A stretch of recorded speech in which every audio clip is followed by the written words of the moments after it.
ඔයාලා හැමෝම මාව subscribe කරන්න මාව හොඳයි නම් මං අද ගෝවා මැල්ලුමක් හදන්න තමයි හදන්නේ. ඔන්න මං කපලා ගත්ත ගෝවා මැල්ලුමට මිරිස් කුඩු ටිකක් එකතු කරගත්තා. ඔන්න ඊට පස්සේ ලුණු ස්වල්පයක් මං එකතු කරගත්තා. දැන් ඊට පස්සේ මං තුන පහ ටිකක් එකතු කරගත්තා. ඔන්න දැන් ඊට පස්සේ අපි කහ කුඩු ටිකක් එකතු කරගමු. දැන් අපි ගම්මිරිස් කුඩු ටිකකුත් දාගමු.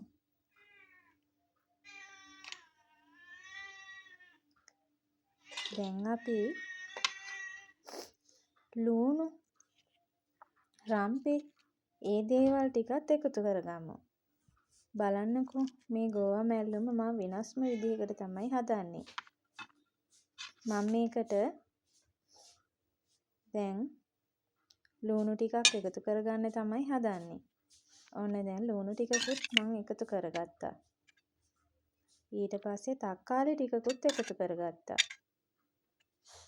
ඔන්න කපලා ගත්ත අමු මිරිස් ටිකකුත් මම දාගත්තා. ඔන්න මං හාල් මැස්සෝ ටිකකුත් ඒකට එකතු කරගත්තා.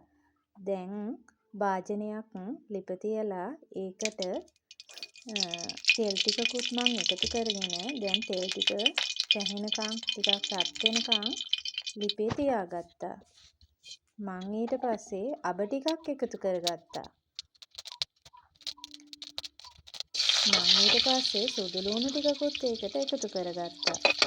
දැන් ඊට පස්සේ මේක රන්වන් පාටට බැදෙනකන් ඉඳලා අපි ගෝවා ටික එකතු කරගන්න තමයි හදන්නේ. බලන්නකෝ රසම රස ගෝවා ව්‍යංජනයක් එන්න තමයි දැන් හදන්නේ. කොහොමද කියලා බලන්නකෝ. ගෝවා ටික අපි භාජනයට එකතු කරගෙන හොඳින් කලවම් කරගන්නවා. තුන පහ ටික මිරිස් කුඩු ටික හොඳින් එකතු කරගෙන හොඳින් කලවම් කරගන්න.